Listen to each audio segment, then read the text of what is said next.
Welcome to the Dork Forest. Jackie and her pals will never bore us. Shameless confessions about our obsession will make us laugh and smile. So let's explore the Dork Forest and dork out for a while. Hi, Jackie Kashian here. You're listening to The Dork Forest. You know the websites, dorkforest.com, thedorkforest.com if you like a determiner. JackieKashian.com has everything. Both of my podcasts, all of the stand-up stuff, the new album, links to YouTube, Instagram, TikTok, all the things. But so, I think, does dorkforest.com, where you can look at old videos of different shows. Anyway, if you want to support the show, tell people about the show, review it on iTunes, thumbs it up on Pandora or Spotify, wherever you listen to podcasts. I appreciate that. You can donate. You can donate monthly. PayPal lets you do that. You can also do my Venmo if you like. It's at Jackie Kashian, absolutely everywhere. And my email address is jackie@jackiekashian.com, and that's what the PayPal is. The PayPal link is on jackiekashian.com and dorkforest.com. And go to any of them. Thanks for listening. There's merch. There's stand-up. There's tour guide. You know, you can find out where I'm touring. This is getting long, so let's get into the show. Hey, it's me, Jackie Kashian, whispering into my microphone. A lot of air conditioning. You could hear it this time. You don't know. I'm in my garage. It's toasty warm here in Los Angeles. Feel free to pray for rain. My name is Jackie Kashian. You're listening to The Dork Forest. You're probably a ranger of The Dork Forest, which means that you're using your powers for good. And chaotic good. That's all I need from I mean, if you got to be chaotic. I mean, lawful good would be great, but chaotic good, I'll take it. In other news, I have a guest, and my guest is my friend, Carmen Morales. Welcome back to the program. Oh my goodness, thank you so much for having me back. Turns out I do like things. Right? That's what we've been discussing for years. Yeah. I was like, all you have to do is like something, and you're like, I only like comedy. And I'm like, that's demonstrably not true. Demonstrably, you like other things. So you... I think we could have done, there's all kinds of weird things we could have done. And I wonder why we haven't. But now we're going to talk about vintage magazines and the art of collage, because you like to bring it. You like to put a thing together. And specifically vintage magazines. Like, I love an old Look magazine from 1956. I love a Better Homes and Gardens, 1972. I love a Are those Time years magazine. that you like the vibe? Is that the year you like the vibe? Yeah. Or is it a specific magazine? You're like, I need to find 3 more of these because I want that picture 4 times. I think Though, of course, we do have that technology. This is where I get lost in the dorkdom part, is I don't care about anything that much to be that specific. I like to go, because like, if you look, guys, have listened to the last episode, the only thing I talked about was road comedy, is like, this was like one of the things that kept me sane when I didn't live anywhere for a long time. So I would go to a city, i.e. Des Moines, Iowa, or Davenport, Iowa, if you want to get real specific, real small, right? Drive. And I would have nothing but hours and so much time to kill. So what I loved doing is I loved going to thrift stores, and more specifically antique stores. I love being the youngest bitch in a room full of old shit. Love it. So great. It's just me and 3 old biddies, and they're reminiscing about when they actually use these products, and I'm like, oh, that's a cute flower, right? And it doesn't have the same value to me. But one of the things I started doing is like when my best friend's Katie Hughes in comedy, who you know. When I know Katie Hughes. We started comedy in Orlando together, and then she moved away, and it made me very sad. And one of the things that we used to do is we used to like write together, and we would do artsy stuff together and stuff like that. So what we crafts. You did crafts. Crafties. Little less Hobby Lobby, definitely more Blick, if you want. It's definitely more artsy than craftsy. Sure.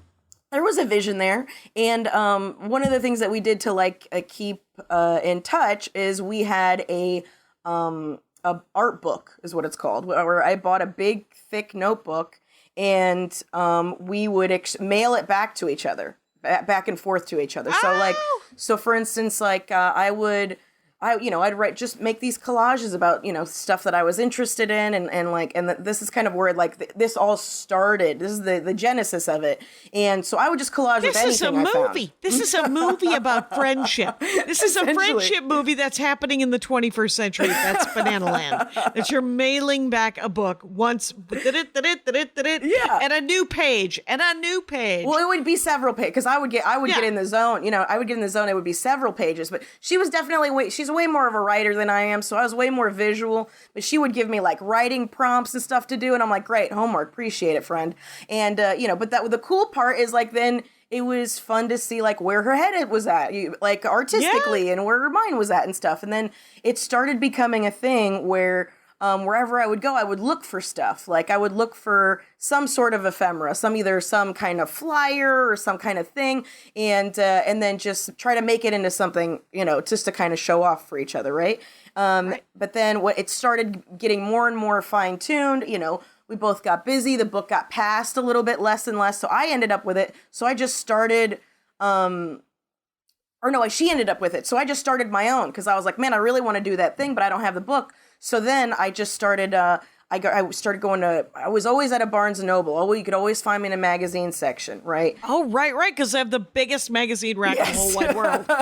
They got options, Jackie. It's very nice. It's very nice to have options. It is nice, yeah. So you're spending like $30 though, or you just taking it, scissors, and just stealing it. What's happening?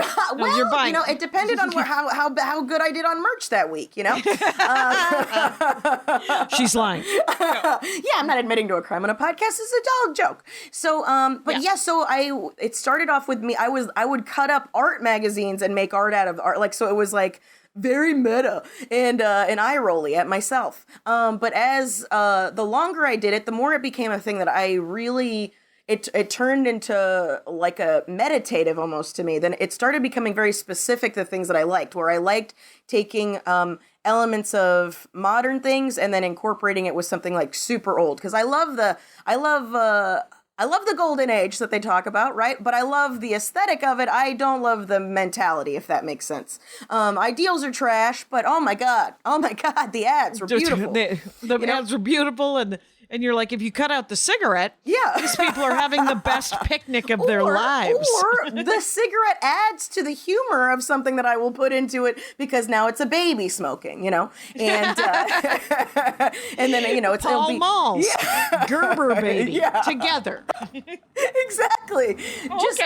Just making really that's the other thing too, is finding the humor in something fucked up in a visual way, right? Right. So that would be one of the things. I would go to a city, and then to kill time, I would go to either a vintage store or an antique store, because they're perfect comedian hours. They're open from 9 to 5, right? 5 p.m. Sure I gotta go shit, shower, and shave, and take a nap, get ready for the show.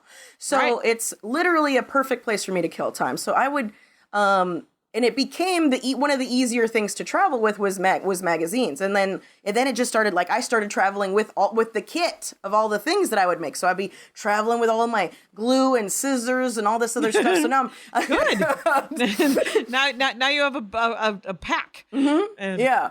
So now I got my kit and I got my art book, and now it's wherever I'm at. But when I started, when I was like living on the road, one of the things that I did is I was like, oh man, I'm having so much fun. I bet other people would enjoy this too, as you often think, right? When you're enjoying something. Sure. Yeah, you always do. So what I did was I did a campaign where I was just making custom postcards. So anybody that hit me, I just put a thing out on social media. I was like, if anybody wants a one of a kind, never will be seen before, never seen again, I will just make you something and send it to you. Just message me. And I did. And I got it was probably like 40 or 50. So I made a bunch of these collages on individual postcards. And then I would collage one side, the big side, right? And then I would do a little collage on the other side, because it's half for the postcard, right? And then you have this stamp and the address space. So I would do a completely different, two different concepts on either side or whatever. And so you would get a completely original piece of art to whoever I sent it to. And then I thought it was only going to be like 10 or 15 people, and I didn't think it was going to be that big of a deal. Right. But then once people started getting them and then like posting the things that they were getting, they were like, oh, that's cool, I want one. And in hindsight, I probably should have scanned them, and it was definitely art for art's sake, because right, who knows where they are now? yeah, I have no idea. I'm gonna guess someone's trash can for sure. I definitely don't think people cared as much about them as I cared about making them. Well, maybe Some people. I know that I throw shit like that out, but other people have hearts. Yes. Though somebody did show up the other night at a Brian Regan show and brought me homemade Pop-Tarts because they have a pastry truck. Oh, nice.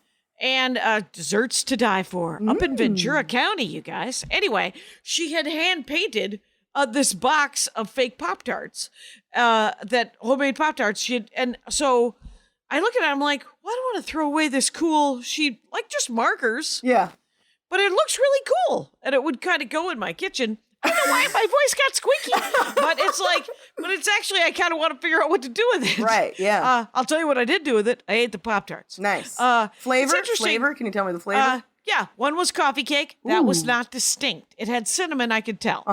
The other one was apricot, not my favorite, but was delicious. Here's what was amazing. I haven't eaten the strawberry one yet, saving it. But here's what is amazing with her homemade Pop-Tarts. An amazing pastry. Yeah. Like super flaky and delicious. She literally, like a stick of butter, I don't know what she's doing, but well played, desserts to die for, Ventura County. Anyway, but I don't know what to do with the art, but I don't want to toss it because it's actually quite pretty. Yeah. Anyway.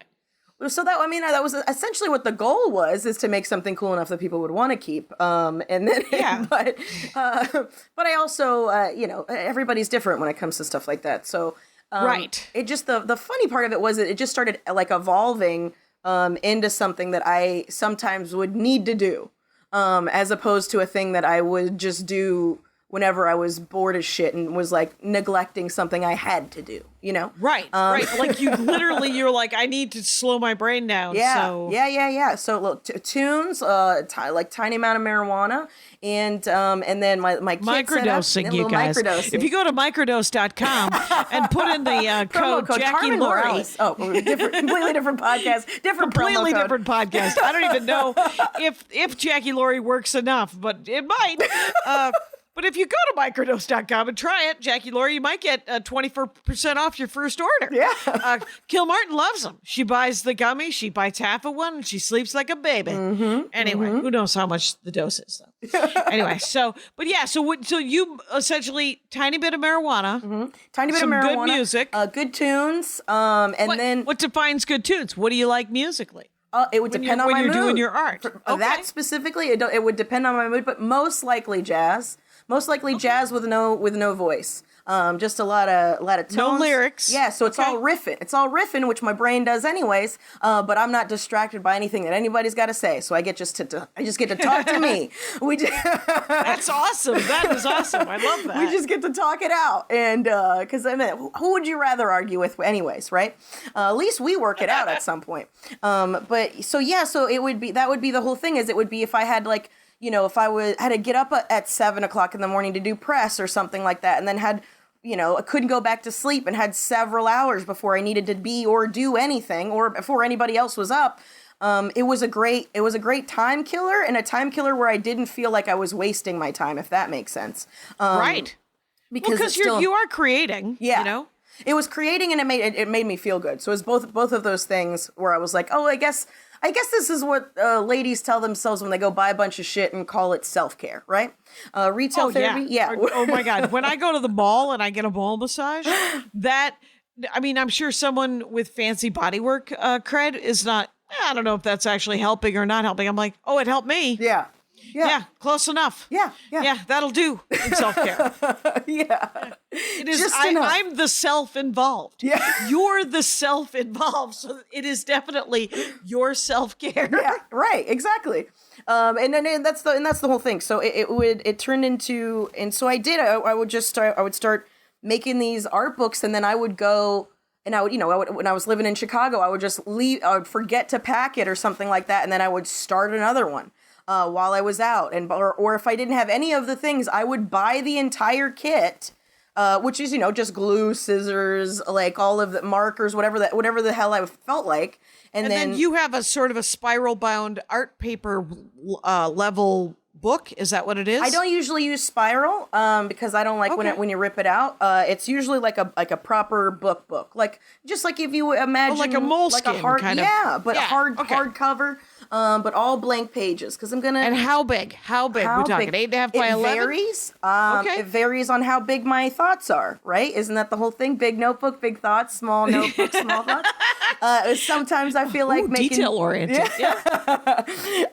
Some of them are probably like 5 by 7, where they're just things I need to get out. Like those are like probably more of a personal journal where I'll collage in there, where it is just a conversation between me and myself. And then sometimes it's they're bigger. It's probably like a little bit bigger, like vision board size. No, way smaller, like 11. Not 11, like bigger than a sheet of paper, but like a 12 by 10 or something. I don't know. Sure. Yeah. Right. Not poster size, not 11 by 17. Like if you go to Barnes & Noble and you go to the than... clearance section, they always got some sort of art book that's got no lined paper in it. That's $9. That size, whatever that size is. Whatever that size is. You're not, okay. Fair I'm not enough. measuring, usually it's easy to carry. My dad does these art things, and he always uses whatever. He goes to Goodwill, and he buys whatever art they have at Goodwill, and then he paints over it. Because it's free. That. I love that. He's essentially doing what I am doing, which is what's funny is like a lot of times at a lot of these like these antique stores and stuff, people are very precious about these old things, So like if it's a Time magazine that has like the JFK assassination or something like that, I'm probably not going to buy that because that's $25, right? They're wanting $25 for that. Right. And I'm only going to destroy it, Right. And right. So 2 reasons not to get it. Right. It's too expensive for what you need it for. And someone is going to want that because they want to remember JFK's assassination like we're ever going to forget. No. Anyway, so that one, they keeps coming up. I don't know. Gen Z doesn't seem to be talking about it, Jackie. So maybe it's good that it's preserved somewhere in Wyoming or wherever I saw it. Right. So, okay, so you're going through, you're flipping through. There's articles, which have photos. Yes. There's ads, which have photos. Love them. And I love all the cartoons. That's the other part of it is like old school ads where there was way more hand-drawn things. There was way more cartoons. It was way more animated and way more like vibrant and stuff like that. Whereas now it's always just like, Dior, look at my navel, buy this watch. It's very specific, if you can even get a magazine, right? Because magazines are also being, so that's the other thing too, is it's like, it's using something from the past, and so I'm not consuming something new, but it genuinely is destroying the past at the same time. So there are people who love vintage ephemera that would be heartbroken to know that I am destroying all of the things that they are so longingly wanting to collect. But at the same time, when you collect something, whatever they have is now worth more. Yeah. If they're collecting it financially, because you're destroying other things exactly like it, and so the exponentially, if anything, the value I'm of helping. their thing. Really? Right. The market price is going to go up. Yeah. I don't think anybody's going to get in your face. It's about cutting up a magazine and just going, I'm going to do this. I don't know why, but I need to hold this mic. Do it. Yeah, that's me. There you go. All right. But I have seen a few old ladies at antique stops their gobs drop whenever I'm like, oh yeah, I just cut them up, and they're like, oh, no. And I'm like, well, look, I don't take the significant ones. I try to dig through the real thin issues where it's probably mostly ads, not a lot of articles. Maybe they had a skinny month. They had a skinny month at Look magazine in 1964 or whatever. And so then and it's usually all ads or just cutting out people's faces and stuff. Like all of that stuff was just way more expressive. I mean, anyway, like there's a reason why everybody likes Mad Men. This is the golden age of advertising, right? So it's just, I loved all of that. And one of my favorite specific parts of all of those things are all of the old food ads, because they make the food look so fucking disgusting. It's all that old, like, dull pineapple in a can, because this was also when everything started to get genetically modified, right? When they were like, holy shit, we're not growing this shit fast enough. Let's fucking figure something out. So there were like a lot of TV dinners with peas and a very ugly looking meatloaf with the same color gravy as the meatloaf. So you're like, is there gravy on it? But there's a line there, so that's got to be gravy, right? Or they would make those weird casseroles, a lot of casserole pictures and stuff like that. Like I have a big... I have a big, like, barn frame in my kitchen, and the collage is just all these weird kitchen-specific, like, appliances and, like, food, like Caro syrup. Like, remember when people just used to buy that? Or, like, a lot of like, old shit that they don't have anymore, you know? Right. No, nobody's using that anymore. But yes, I do remember that. And I remember, I do like those old ads. They're very, they are very pretty, and they are... and so when you cut them up, do you try to tell a story on the thing, or is it just like, fun thing that I think is funny? Or do you quadrant it? Over the years, it started making more sense. At first, it was just like, I like these things, I will put them together. And then it turned into, this would look funny with this on top of it. It became more of like a humor thing. Yeah. But now it's like way more thematic. Like it'll be like, I'll just... for instance, I'll just pick, the theme will just be a color, like it'll be red, and I'll go through...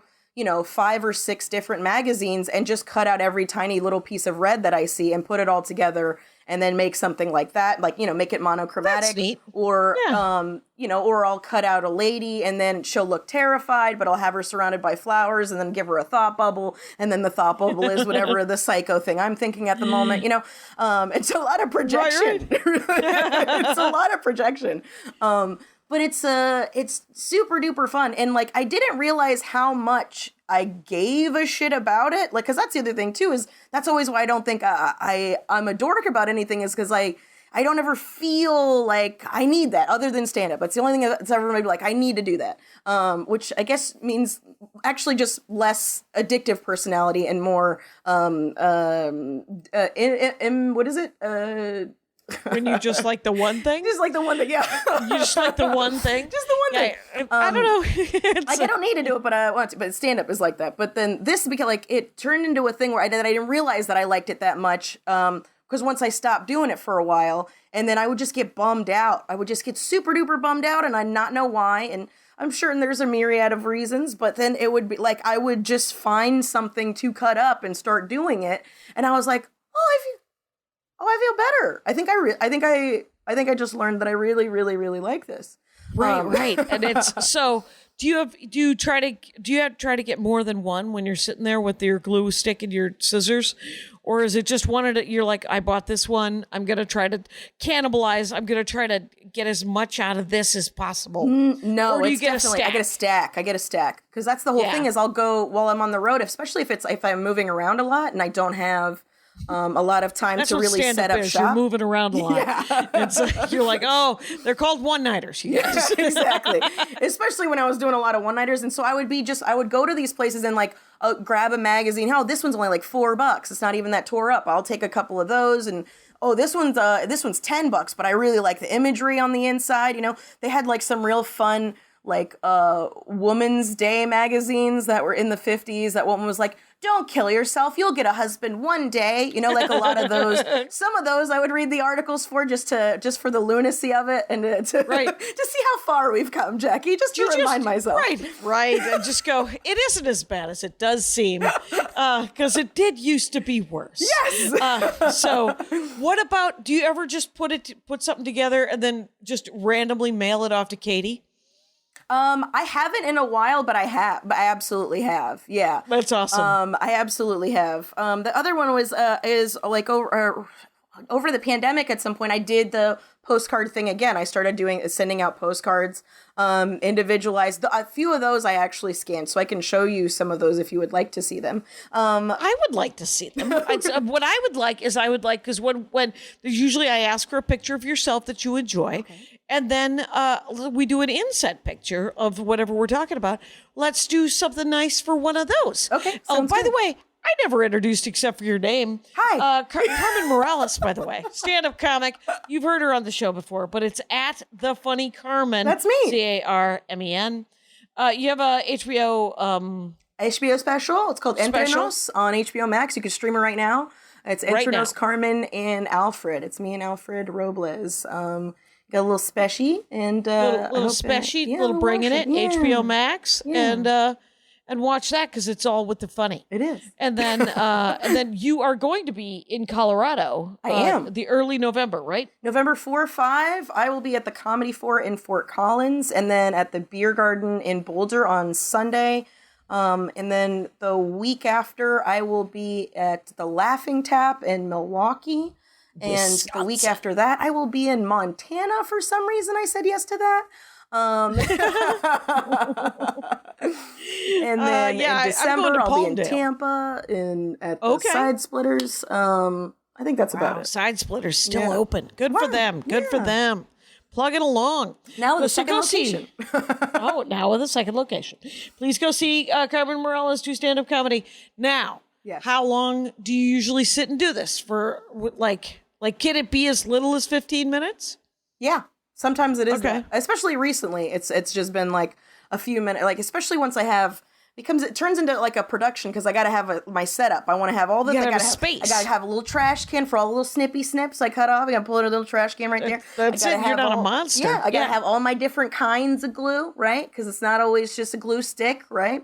Sometimes I'm using like a Mod Podge if I want like a matte finish, or sometimes I'm using, I switch it up. And then sometimes I'm using like those paint markers and stuff like that, and then and then I gotta have my stack, and I have and then I also on top of that now, because since I do I'll bring a stack in right after I've gone to all these places and collected magazines from all these places, then I'll take them and then I just start cutting. I start going through them and just cutting out things I like. Just anything that I like. Anything that moves me. Oh, I love that dog's face. Oh, this ad for coffee is hilarious. Oh, I look at the shape of this broccoli. That could actually be a tree, right? Da-da-da-da-da. Right. Go through the whole thing. And I just start cutting out things I like. Cutting out letters I liked, fonts, words and stuff. And then I have little like not containers, but like I have little you like get little bins? envelopes. Yeah, little envelopes that keep like all these all the letters are in this one, and then these are all animals, and these are all. So I start organizing them a little bit, and then when I start, that actually sounds kind of soothing. Yeah, it's putting things in their places. That also helps, right? You're just like, I am part of the solution. I can fix something. All the letters are in this envelope. Mm-hmm. Yes. Yeah, that's and nice. That's where they belong. It is nice. Words or phrases but that's the other thing too, is I've had to restart that multiple times. So I just recently got the last kit I had made because I moved and everything, so I finally have my setup now here, and I can now do that. And even just like cutting stuff, like even just getting parts ready for the putting it all together. A lot of times I'm looking for textures for the background and stuff like that, because I want it to look a little like whatever. So it's all the things, and so I just put them in kind of like categories. But a lot of times I'm just riffing. A lot of times I'm not doing that. I'm just going, ooh, I want this. Oh, I like this. And then I start looking for something to go with it. Then I start searching through it. And since I got a stack, I got plenty of real estate to go through, right? Yeah. And so I'm pulling through, I'm looking through stuff and figuring it out. Then I start putting it together, and then it becomes like the fine tuning stuff, like. I want this, like if I'm doing a silly, like I'm making it look like a title page or something, I would want this word to be bigger than this other word. So I'm looking for like a hierarchy, just using like genuine, like, art fundamentals, on how to put this together. Just, I guess the longer you do something, you have to try to get better at it. Right. So it's like other things I think about to make it, look cooler, to me. And then and then just starting to put it together and stuff like that. And a lot of times I'll just get tired or something, and then it ends. And then when I come back to it, it'll end up being something completely different because I'm going into it with a different brain than I was when I was sitting there, Second draft kind of situation. Yeah. That's interesting. And what do you do? Like if you call them finished? Sure.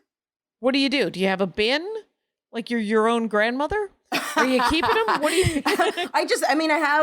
I've never finished any of these art books. Know that this is also to appease my ADHD for sure. It's a thing that I can bounce around where I don't have to think linearly, but I can still complete something as well. Right. And me trying to be linear about it is me trying to put all the letters together and all the things. That's me trying to be like, okay, let's kind of organize some of this chaos. Otherwise, it's just like how I am on stage. It's just me riffing through all of these images and thoughts and like trying to compile, just how we, just making trying to make magic. Right. Yeah. But if you finish a book, yeah, never finished what do you a book. do? So you still have blank pages in the back of every book. Single book I have has blank pages in the back, but I have 8 books that have all of this that stuff have room. In it. Yes. Which is also an indicator of I can't focus on one fucking book. Right. Yeah. But and each book isn't its own theme. Obviously, every page can be whatever it can be, right? And each one, it's all its own thing. Yep, it's all its own thing. But do you ever finish a page and think to yourself, you know who'd like this? My mom or that neighbor or I did. I made back when I used to live at Maria's. They had like a bulletin board, and so and everybody would put like their kids' art and stuff like that, and put like their pictures of their pets and stuff. And so then I was like, oh, I'll make a postcard for the neighborhood and put it on the neighborhood, and it was like this very ugly but funny looking baby that would looked like it was happy, but it was painted so bizarre. You know what I'm talking about? Weird, but somehow delightful.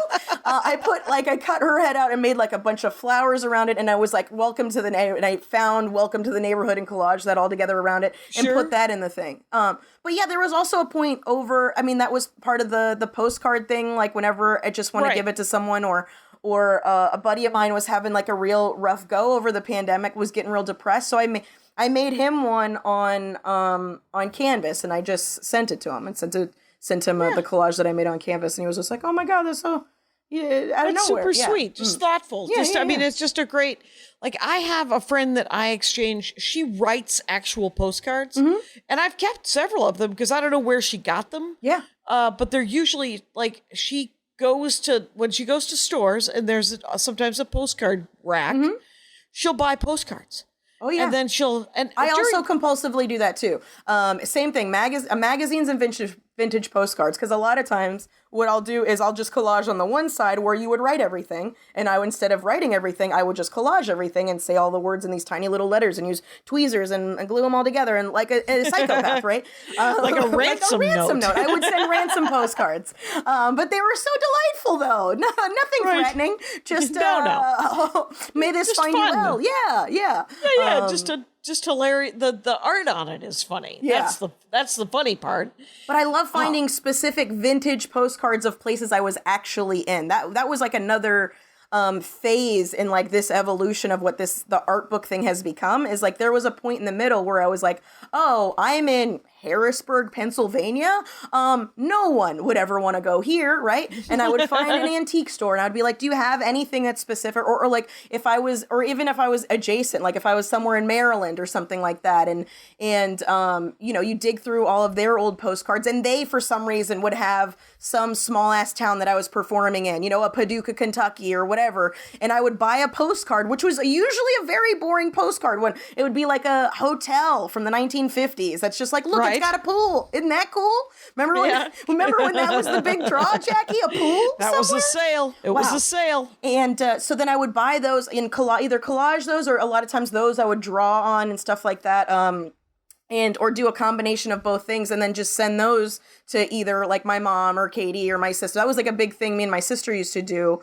Obviously before she passed away, we used to like send postcards back and forth to each other, and I would always make the art ones, and she would always write, like she would do it proper, be like, we went here and da da da da da da, and we saw this and this was cool, wish you were here, etc. Right? But I would always like either take either that, or I would take like those little pieces of ephemera, those flyers or whatever from wherever I was at, cut those up and incorporate those in like something that I was going to send on a postcard from wherever I was. So it's like, if I was in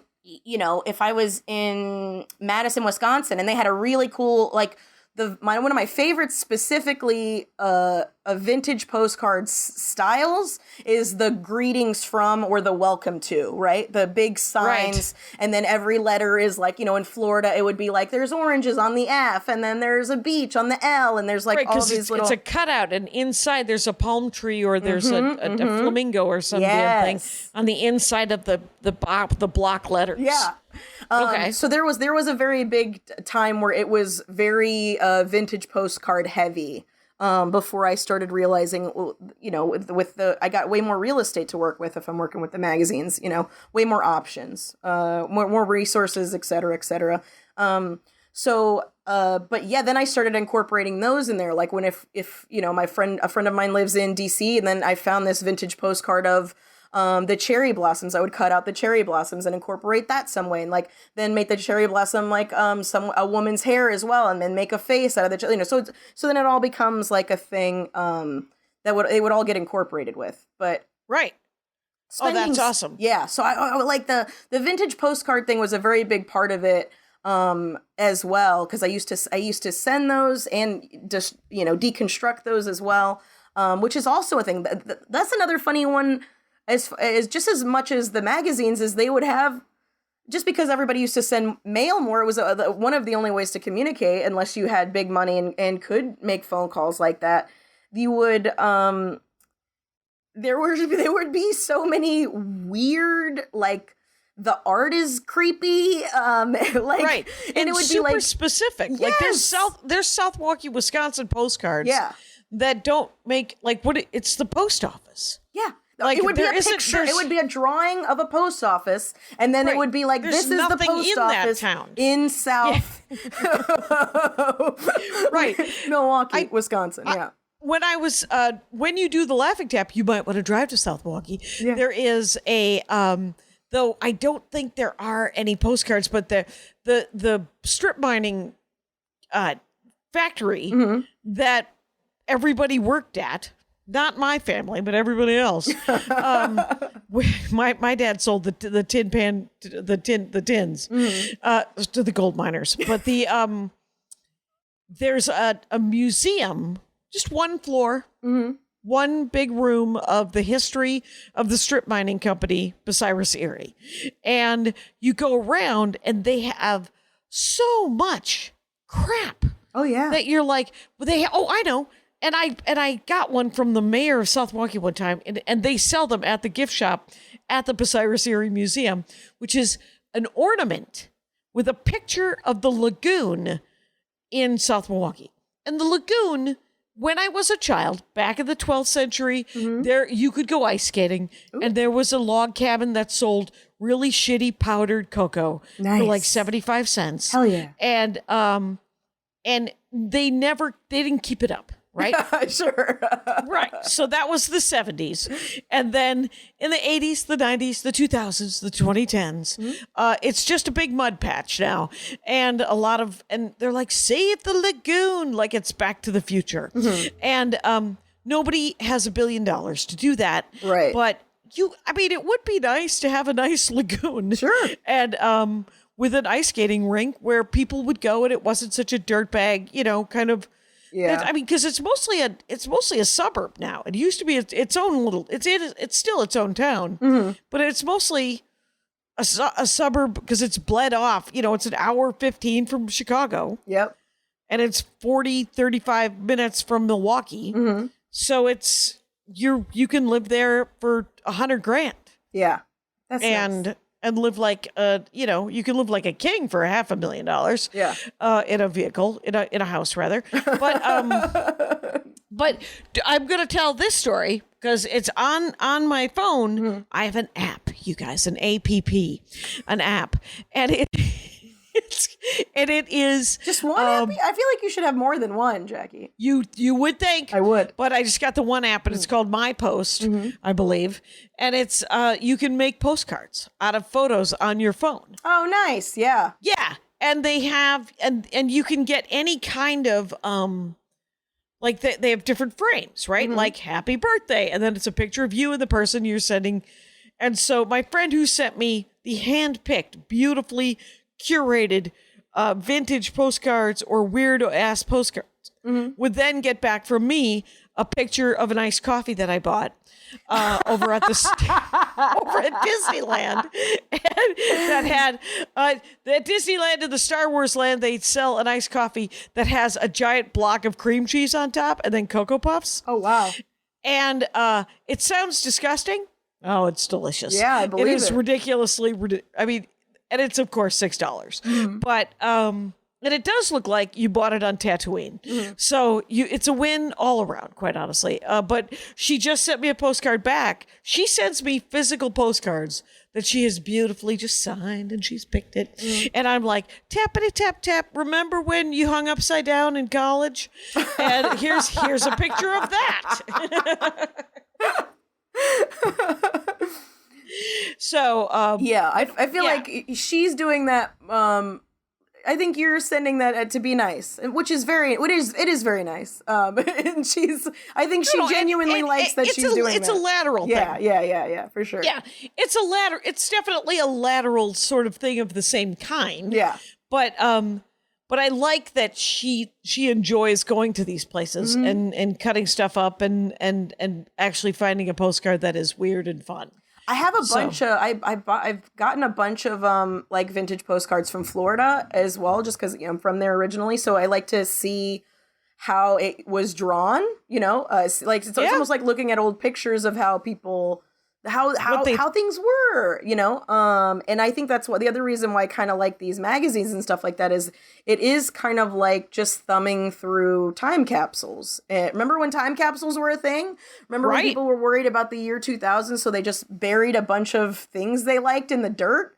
Assuming that aliens would dig it up and give a shit? Yeah, or anyone. It could have been other humans. I didn't think they just thought people were going to care about ooh, wow, this was the Backstreet Boys? That's crazy. But I like being able to look at things like it was also like it's very telling of how things were socially, how people consumed then, like, because that's the other thing too, is depending on what part of the country I was in is what kind of magazines I was getting, so a lot of times in like these more rural areas it would just be nothing but like hunting magazines or like farming magazines. So then I would get these weird chicken pictures, these chicken drawings. Remember what a chicken ranch used to look like in Missouri? Right before the famous chicken ranch, there was actual chicken ranches. Right. I weed off again to tell you that my grandfather used to work across the street from a chicken ranch, and he would get on the bus, and I believe it was every Friday, he would go over to the chicken ranch, buy a chicken live, bring it on the bus with him back home to South Milwaukee, Wisconsin, on the bus, get off, and then Sunday morning they'd kill that chicken and cook it for Sunday. They'd have a nice roast chicken. You know what that sounds like, Jackie? That sounds fresh, is what that sounds. Which I appreciate. It was a fresh chicken, one fresh chicken, and my grandmother clearly willing, he had to kill it. But she was clearly willing to pluck that chicken and clean it up and make a chicken out of it. I have this to say. You got to kill it and pluck it. I want no part of I don't know if you've ever tried to pluck a chicken, but it's a pain in the ass. Yeah. It's almost like they want to keep their feathers. Right. It's almost like those feathers are attached. Yeah. It's not ideal. But I do love a place, like you were talking about that place in South Milwaukee, Wisconsin. I love a place like that because when I was in Madison, I went to a mustard museum. They have a museum that it's all about the history. It's also one floor, easy to sum up in an hour, right? And the best gift shops, those ones sometimes. Amazing. Yes. I bought the fanciest, I bought an award-winning mustard from a place like that. And they also had, again, like they had vintage ads and stuff like that for like old school French's and all the different, like old Coleman's mustard, all the different kinds. And so it was... it's always cool. So I'm always yes-anding all of those kinds of places that might seem kitschy or corny or whatever, because sometimes they end up accidentally being really cool and being a wonderful way to kill a day. One of the greatest museums I went to, I think it was in Florence. Mm-hmm. It was a mosaic museum, and it wasn't a museum of ancient mosaics. It was a museum of the tools they used to make mosaics.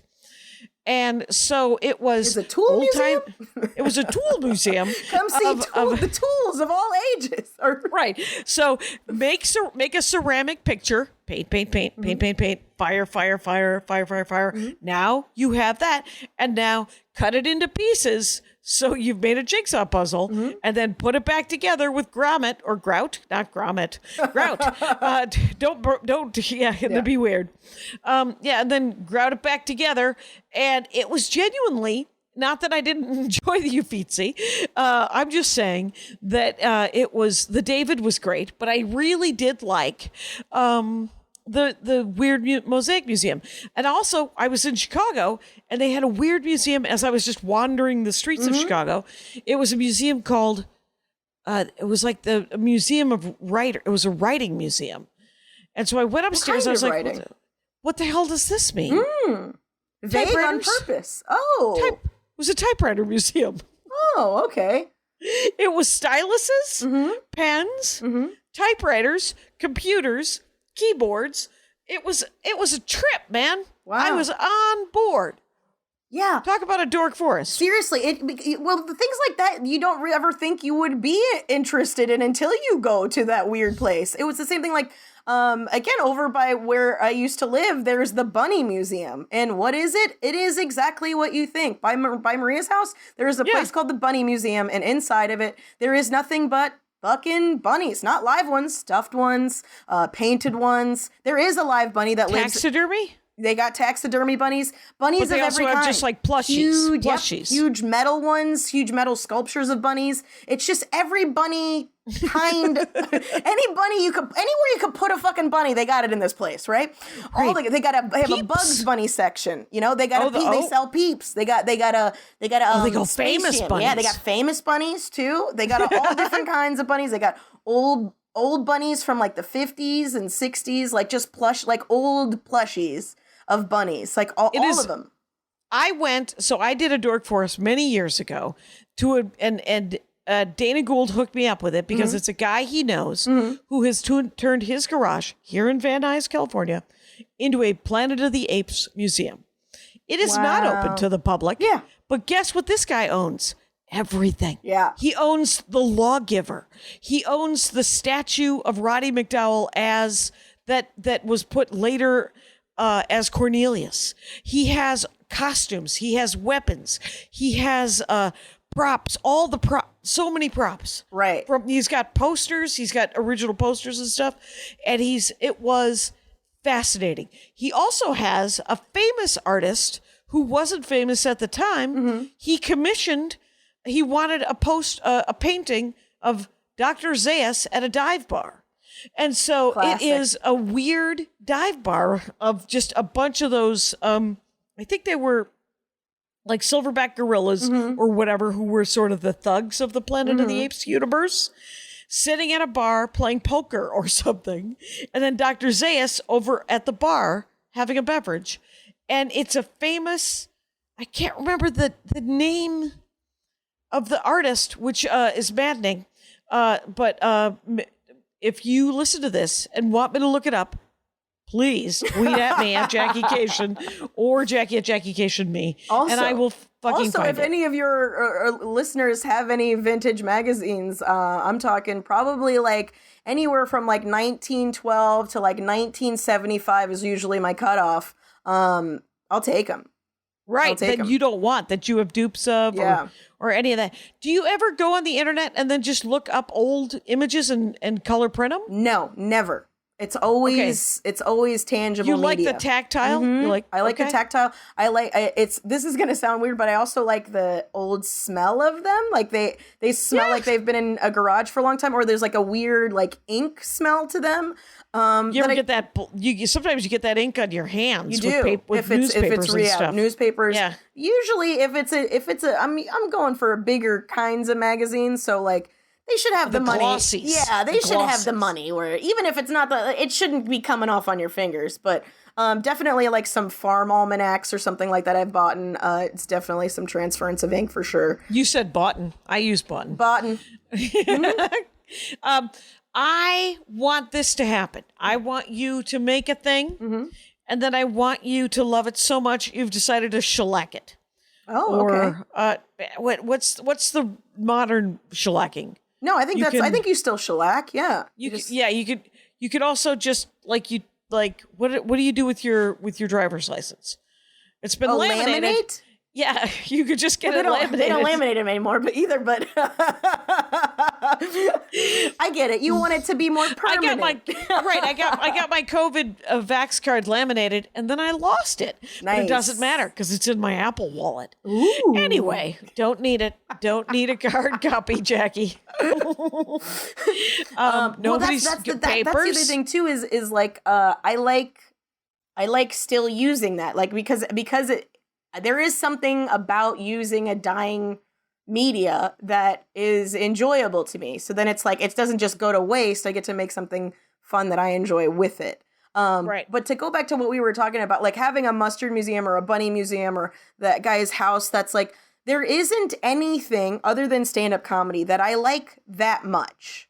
So, which just is making me realize this. This is actually kind of like a breakthrough, I guess. But the thing that I realize is I am a collage. I like a little bit of a lot of things, and then that amalgamation together is me. It's never, I'm never full throttle on any one particular thing. There's things I absolutely adore. I love microdosing. I love macrodosing. I love mushrooms. Only the kinds that get me high, though. I don't like regular mushrooms. It's like You don't enjoy mushrooms? I hate mushrooms. Like on a steak? You don't like... No. Get them away from me. I only like them. God. You can have my mushrooms, Jackie, anytime. Can I tell you that Brian Regan, I just worked with him, and he has a new bit about how much he hates mushrooms. I love it. And he becomes already. so angry and animated, it makes me so happy. Yes. And then he leads right into how he said, I'm not as angry about raisins. And I have to tell you, he's screaming about raisins by the end of it. And I'm just beside myself how happy I am about it. It is one of my favorite comedic pastimes is outrage over the benign. Chris Porter, it's one of my favorite like tropes in comedy is somebody who gets so mad over something that's so insignificant.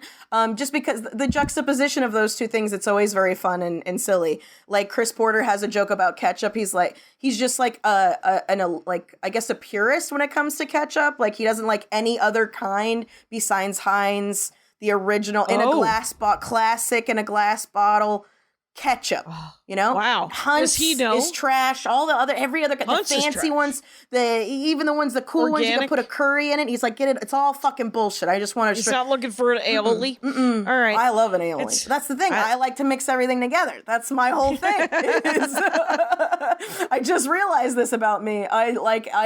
There isn't anything I like all that I'm like a pure about, even stand up, even this thing I'm the most precious about. Even then I'm like all the kinds. So yeah, I like all the kinds. There's some goods and bads of all of them. It just has to be funny. Yes. It just has to be full. It has to get the job done.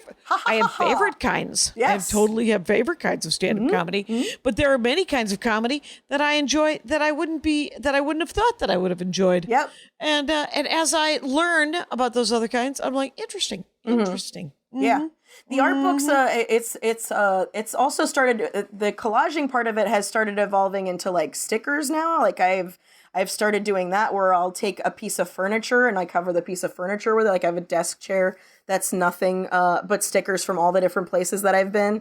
So that's the other thing too. Like, so all of these places, like instead of buying like magnets or collecting spoons or thimbles or your classic tattoo joke, right? It's for me, it's stickers from a place and vintage postcards from a place, and then old magazines. The old magazines obviously aren't specific to a place, but either way, a lot of times regionally you'll get something fun and something interesting. Different. Yeah, and a lot of those smaller places, you'd be like, I had a friend who used to go around the country and buy squeeze box accordions. Yeah, and she was like, you can get an accordion for real cheap. Some of the greatest accordions in Wisconsin, rural Wisconsin, you take that accordion to Los Angeles, people are like, I'll give you 10 grand for that accordion. You're like, really? Somebody's grandmother was irritated that their husband had played it for 60 years and gave it to Goodwill. Yeah. So, yeah. With the unfortunate thing about that is with the internet, because there's a lot of that with the internet and everything being like, now people put everything online and stuff like that. Less and less of that is happening, which bums me out. Because there before people, I watched the evolution of this, like buying magazines over time, is people started getting hip to like, that people liked the ads specifically, so they would rip out all of the ads and then frame those and sell those. So instead of a $3 magazine, now they're making $70 out of the things in it because it's cool looking enough to put in a frame and put on your wall. Yeah, it is.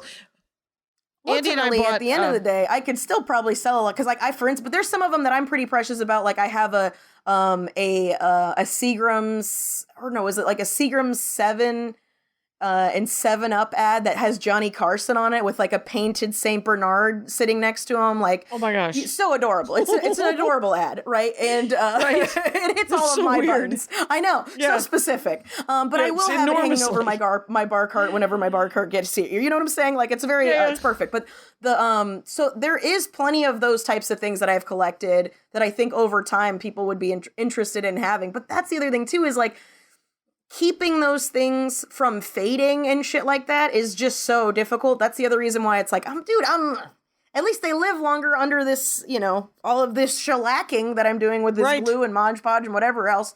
You can still get to see the image for longer. So it's not getting eaten up by mites in a box in a garage. Exactly. It's not just, and then it rains and they're ruined anyway. Mm-hmm. Hey, it's been an hour. It has. Carmen. Yeah, it's been a delightful hour. And I have this to say.